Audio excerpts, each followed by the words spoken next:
Well, hello and welcome to this English lesson about annoying situations. As you go through your day, as you go through your life, there are situations where things don't go smoothly. Things don't go as planned. Things don't go the way you are expecting them to go. And we call those annoying situations. So in this lesson, I think I have about 22 annoying situations, and I've created every slide so it has the English phrase we use when we talk about that situation. So things like when your power is out, your phone is dead, the Wi-Fi is bad, and when you get a soaker. And I'll explain that one in a little bit later in the lesson so you understand where the origin of this lesson came from. So welcome to this English lesson about annoying things. Your power is out. So this can be very, very annoying when you're trying to get something done. A very annoying situation. If the power went out right now at my house, the live stream would start. So when your power is out, it means you have no electricity. You can't turn on the lights. You can't use anything that like your TV or your washing machine. You just have to wait until the power comes back on again. So again, this is the phrase I use most often to talk about this situation. I'll phone my sister and I'll say, hey, is your power out? Because our power is out. And she might say, no, my power's not out. It must just be at your place. So when your power is out, not a nice situation. It's difficult in winter climates when the power is out because your house gets colder. Every hour the power is out and you really hope it comes back on. So when your power is out, an annoying situation. When your power comes back on, very, very nice situation. You're locked out. So this is another situation that inspired this lesson. This didn't happen to me, but it almost happened to me. When you're locked out, it means that you don't have your keys for your car or for your house, and they are most likely inside your car or in your house, or they are in your car or in your house. I almost locked myself out of my car the other day. Well, not exactly. I thought I was locked out because I didn't have my keys on me. And all of a sudden, briefly, I thought, oh no, am I locked out? Did I leave my keys in my car and lock my car? But thankfully, they were just on my desk. So when you're locked out, it means you can't get into something because the car or the house or the apartment is locked and your keys are inside, or you simply don't have the keys. One time my son was here and he wanted to come in the house to eat some lunch.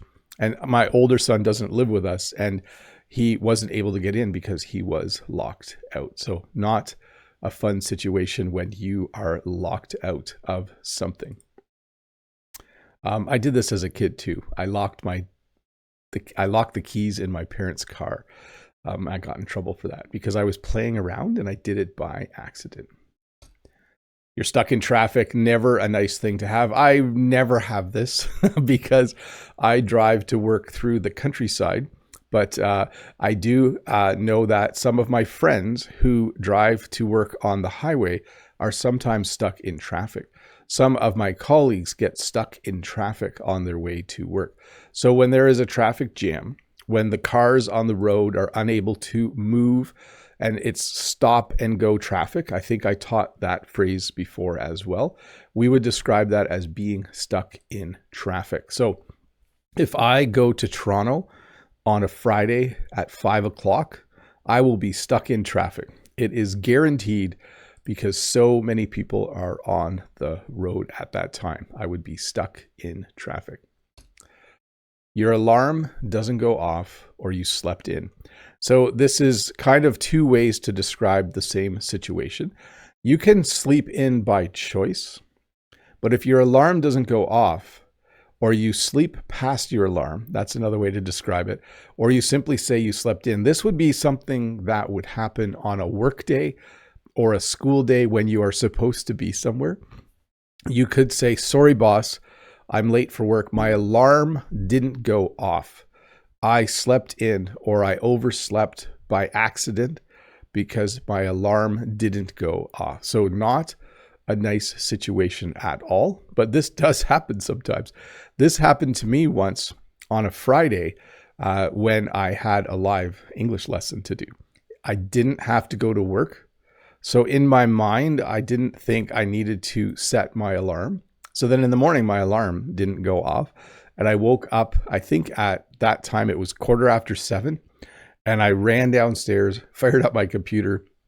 And I think it's one of the rare occasions where I started the live English lesson a little later than normal. So my alarm didn't go off and I slept in a little bit. You're broke. So when you're broke, it simply means you have no money. So maybe you get paid every 2 weeks. Maybe you get paid every other Friday. And the Thursday before you get paid, you have no money. You're broke. So if your friend called and said, hey, let's go out for dinner, you could say, hey, I don't get paid till tomorrow. I'm broke right now.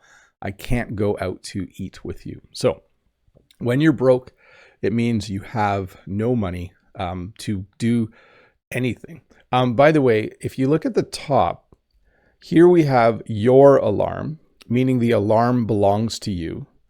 And here we have you're broke, which is the contraction of you are broke. So they sound the same, like your alarm clock or your alarm doesn't go off and you're broke, but they mean different things. This simply means the alarm clock belongs to you. And this means that you are in the state of being of having no money. So just a quick explanation there. You're broke. You have no money. You can't afford to do fun things. You missed the bus. You missed the train.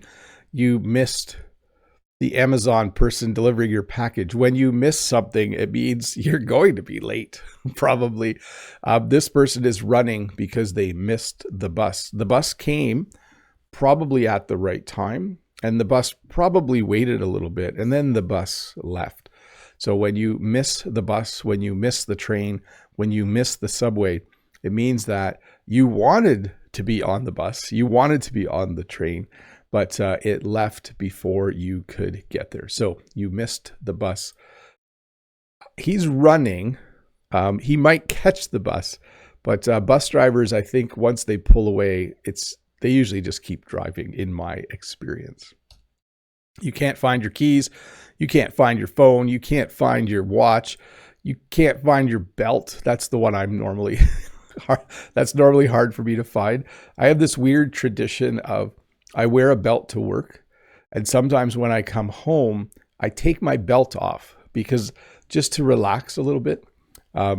You don't judge my weight at this point in time, but sometimes you can't find something. Sometimes I can't. I put my wedding ring on my computer when I come home, but some days I put it somewhere else, and then the next day I can't find my wedding ring. So not a nice situation, especially if you're late for work or late for school and you can't find something important. Never a good time, never an enjoyable time. Your phone is dead. This is a pretty common one. This thing has to last all day for me. I might need to text Jen later. I might need to look something up.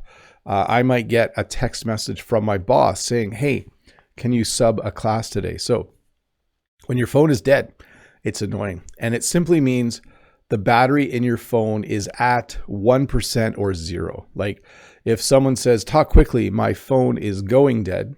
Or if you're talking to someone and all of a sudden they're gone, it might be that their phone is dead. So when your phone is dead, you can see the little battery symbol here. I think this person actually is charging their phone, but you wouldn't be able to use this phone yet. There's not enough battery power. We sometimes say juice. There's not enough juice in the battery yet. You spilled coffee on your shirt. This hasn't happened to me, but as a dad, sometimes when we had babies, they would burp or spit up. And so I always made sure in the morning I would have a baby cloth on my shoulder if I was carrying one of our kids around when they were really, really little, because sometimes they would burp or they would spit up a little bit and you would get some baby food or something on your shoulder. I have never I shouldn't say never. I don't really remember this ever happening to me, but I'm not someone who drinks a lot of coffee. But if you're wearing a white shirt and you spill coffee on your shirt, that is an annoying situation, especially if you're at work, because you would need to figure out how to get a clean shirt. You can't walk around all day. This guy maybe could put a tie on, but I think you would still see it. So spilling coffee or anything else on your shirt or pants, not a very nice thing. You forgot your wallet. So this is different than not being able to find your wallet or your keys. This means that you are driving and you don't have your wallet with you. You're at a store and you go to pay for something and you don't have your wallet. So you don't have money or your bank cards. This happened to me once as I got pulled over by a police officer for speeding. And I said, "I'm sorry, officer, I don't have my wallet with me." And he actually just gave me a warning. This was about 20 years ago. I was so thankful because he just said, "Could I see your driver's license and proof of insurance?" And I said, I forgot my wallet. I just live 4 kilometers from here. You can follow me home and I'll show you. And he was like, "Yeah, no worries. Just don't speed in the future."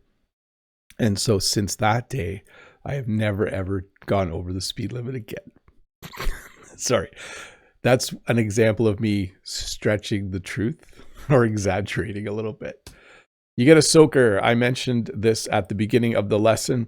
When you get a soaker, in my part of the world, I'm not sure if this is the same in every English-speaking part of the world, but where I live, if I said to someone, I got a soaker as I walked across the parking lot, it means I stepped in water, I stepped in a puddle, and my feet are now wet. So that's the important distinction. If you step in a puddle and the water doesn't get in your shoe, that's great. That's not a soaker. If you step in water and the water gets in your shoe or your boot, that is a soaker.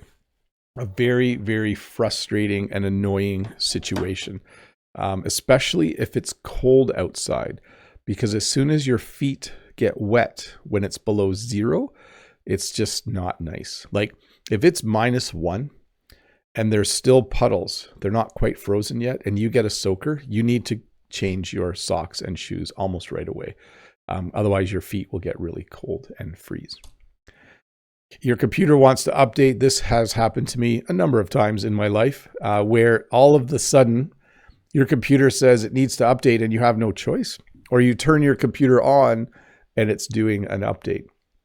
I almost had this morning. I had something similar. I rebooted this computer before the live stream and it wouldn't turn back on. It just started booting and it got to halfway and it just sat there. And so I had breakfast and I came back and it still hadn't started. So I turned it off and said, I turned it off and I kind of was like, "Oh, I really hope this turns on." And then it turned on. So that was nice. But your computer doesn't update. Your computer does something that makes you unable to use it. People overstay their welcome. So when someone overstays their welcome, it means they stay longer than they said they were going to stay. So this can happen in one visit. So maybe someone comes over and you think they're going to go home at around 11. Is this guy wearing, this is not me, by the way. I don't think my hair is that white, but that's a nice blue shirt. Excuse me. This can happen in one visit where you think people are going to go home at 11 and they end up staying till 1 in the morning. They overstayed their welcome. You might have house guests who say, "Hey, can we stay at your house for 2 or 3 days?" And then they end up staying for 5 or 6 days. We would then say they have overstayed their welcome. Now, it's important to note that this would mean that you want them to leave. Okay, if someone visited me and said they were going to stay for 3 days and they said, "Hey, I'm thinking of staying for 5," and I would be like, "That's great." That's not the situation. The situation is people come to visit. They say they're going to stay a certain amount of time. They stay longer, and the person they are visiting is annoyed by that. So people overstay their welcome or overstaying their welcome. Not a nice situation. the Wi-Fi is bad. This is similar to the internet being down. When you are somewhere and the Wi-Fi is bad, it's annoying. For me, this happens when I'm at the grocery store. I guess it's not the Wi-Fi, but my phone connection is bad. In our town, if I'm at the local grocery store, I can't text Jen. I have to do it in the parking lot before I go in the store. So again, that's not really the Wi-Fi. That's my cellular connection or my data connection. But at our school, some days the Wi-Fi is bad. I think it's a lot better now, but that can be frustrating for students and teachers when you need to connect to the internet and you can't. This is the other slide related to why I am doing this lesson. This happened to me the other day. I think it's gone now, and it was in a similar spot where I got a paper cut. The worst injury a teacher can get, besides a collarbone. But anyways, a paper cut. You're using paper. Paper, believe it or not, is actually quite sharp, and it can cut you. And so you can get a cut from a piece of paper. It's kind of weird. And it usually happens when you're using like the photocopier or making a whole bunch of copies of something. And then all of a sudden the paper hits your hand and you get a paper cut. They aren't deep cuts. They only hurt for a little bit. Although if it's on your knuckle and then you keep using your finger, it can really be annoying. That situation can be annoying for a whole day when you get a paper cut. So not fun. None of these situations are fun. They're all annoying. That's the whole point of doing a lesson about annoying situations. Your pen runs out. I'm not sure if you use a pen as much as I do. I still in my regular day use a pen. And so you can see the ink cartridges here. The one says green test, not much ink. Let me make this bigger. I think that's what it says, but the ink ran out, the pen ran out.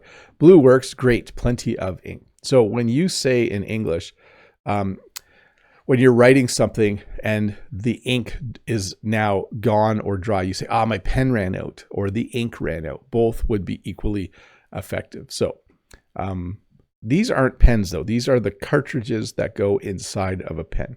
And you can see the green one there's still some ink in there, but maybe the tip has simply dried out and it's not usable anymore. You can't remember your password. This has actually happened to me. You type in your password, it's wrong. You type it in again, it's wrong. You go to reset it, and then it asks you for your old password and your new one, or asks you for your new password and says, oh, it can't be the same as the old one. So yes, sometimes you forget your password. This can be very, very aggravating. I actually had this happen this past summer. I needed a password for an Apple account, and the email I used to create the account wasn't the email I use now. And so it took a long time to get that password reset. But yes, when you can't remember your password, that is an annoying situation. You hit all the lights red. I don't know if you've ever driven through a city and every single stoplight is red as you go through the city. This happens to me when I go to the hospital where they do x-rays. I have to go to another city, and I always seem to hit all the lights red. In English, when someone says you hit all the lights red, it simply means that they're not green. And by the way, this is what a stoplight looks like in most parts of Canada and the United States. In some places, they're sideways, but generally red is stop, orange or amber is like the middle one, and then green is go. But yes, when you hit all the lights red, not an enjoyable situation. You burn your toast. So I'm planning on, I actually have an idea for this that I'm going to do next week, but I'm kind of curious which one of these you prefer when you make toast, if you are someone that makes toast. For me, it's somewhere in this row, somewhere in this row. Some people like their toast like that. I don't think very many people like their toast like this, but which one of these? The very last one here, I would consider burnt. So you put toast in the toaster, maybe it pops up and it's not dark enough. So you put it down again. And then the next time it pops up, it looks like this one here on the end. It's all charred and black. So yes, you burn your toast. Definitely an annoying situation, at least for me. And then, because I don't like to waste money, so sometimes I eat the toast burnt.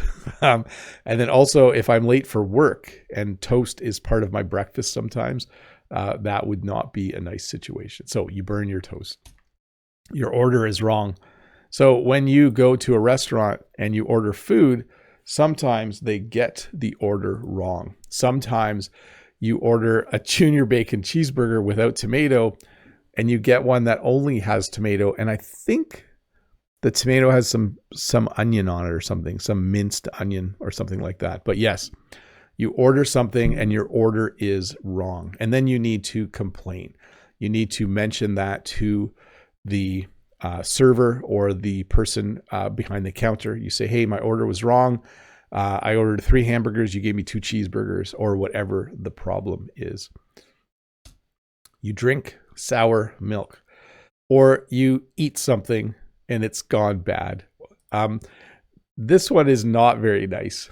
I don't drink milk, but sometimes I will have a cup of decaf coffee, and sometimes the cream is sour. And when you pour it in your coffee, you can see little curdles in the coffee. That's not very nice. But I know this, if the milk in our house has been in the fridge for a few days, sometimes we will smell the milk to make sure the milk is still good, because it's not very enjoyable to drink sour milk at all. Someone else gets a promotion at work instead of you. This has happened to a couple of friends of mine where they have a job and there is a possibility at the job to move up, to be, instead of a worker, to be a manager or to be in charge of people. And sometimes someone else gets the promotion. Maybe they applied for the position and they thought they were qualified and then they didn't get it. Very, very disappointing when someone else at work gets a promotion instead of you. This would really, really frustrate me if this happened to me. If I don't apply for promotions. I don't want to be a principal or a superintendent or a department head. I am not interested. But if I did and I applied and someone else got it, I would be very, very frustrated.